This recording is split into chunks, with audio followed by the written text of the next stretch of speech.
Hello, I'm Harry Riley. Welcome to Harry's 10-Minute Tales. This is called The Demolition Man. This story is fiction, and resemblance to anyone, living or dead, is coincidental.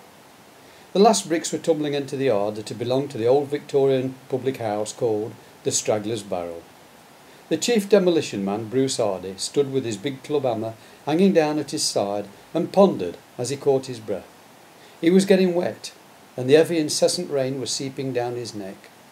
This stormy weather had persisted for several weeks, and the ground couldn't take much more. London had certainly changed beyond all recognition. It was not the town he had grown up in. Now it was all stark glass and concrete. The human scale had gone forever, and he was glad he had only 10 years to go to retirement. He thought the clever architects and woolly-minded planners had taken away all that his father and grandfather had fought for in 2 world wars. If they could see it now, they wouldn't just turn over in their graves, they'd burrow further down.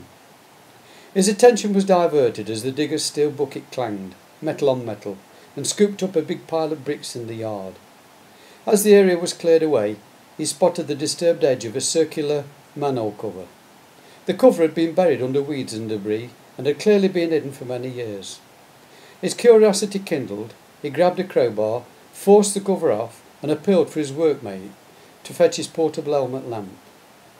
Once he had this item in place, he shone its powerful beam down the shaft, and saw there was an iron ladder going down 2 or 3 metres to what appeared to be a solid floor. He quickly stepped back from the edge as a sudden rush of foul air escaped. After a few minutes, Bruce announced he was going down to investigate, and pulling on his protective face mask, he started his descent. It was fortunate he was a lean man and only average height, for a bigger man would have struggled in the narrow confines of the shaft. He reflected that Victorian workers would have been thin and undernourished anyway.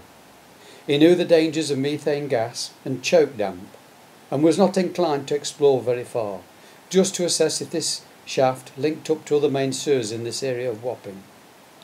They were very close to the old docklands, and in the confines of the shaft his mind was whisked back in time to the days when muddy scavengers hunted the Victorian sewers for coins and anything saleable. Once his feet touched solid ground, Bruce followed the low tunnel as it stretched out towards Whitechapel. His brain told him to stop and turn back, but his curiosity urged him on, just a few yards more. Just ahead he saw another tunnel going off to his left. He decided to follow it. He had to crouch through this one, and luckily it only ran a short distance before returning to the main one again. Now he could stretch to his full height. Around him the walls were covered in slime, so he had to keep to the centre, and was grateful for his hard hat. And then behind him he heard the sound of rushing water, and had to pick his feet up as the ground became wet and slippery. He now realised he hadn't rejoined the main tunnel at all, but had entered another one. The filthy water was getting deeper and swirling round his ankles. He had to get out of it fast.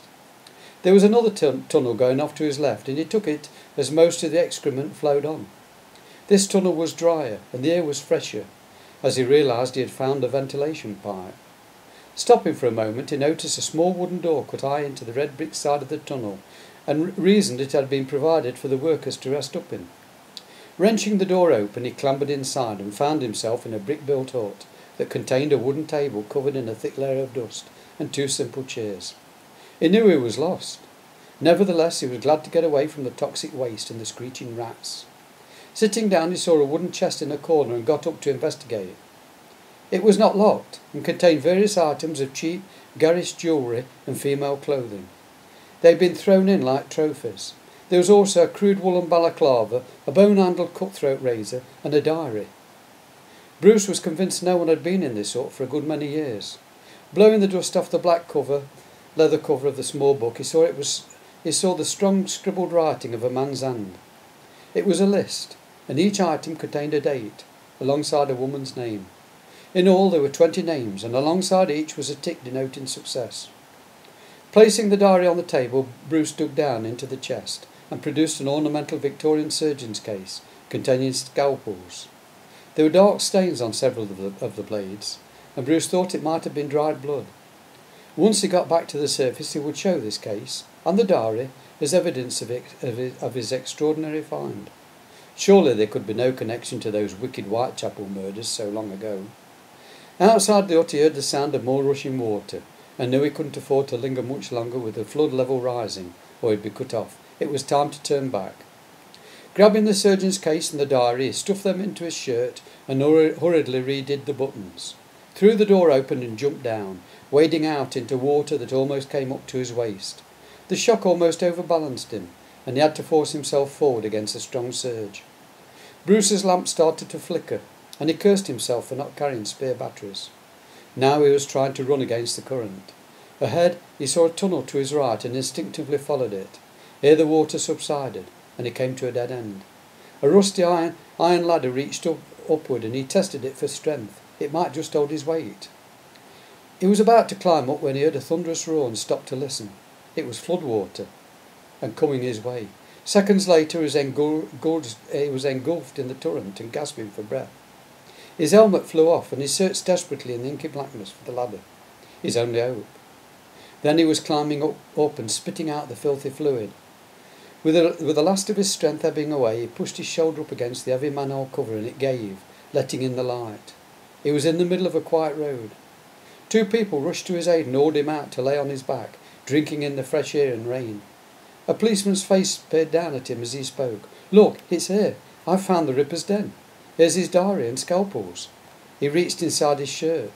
The buttons had come undone, and his shirt was empty. End.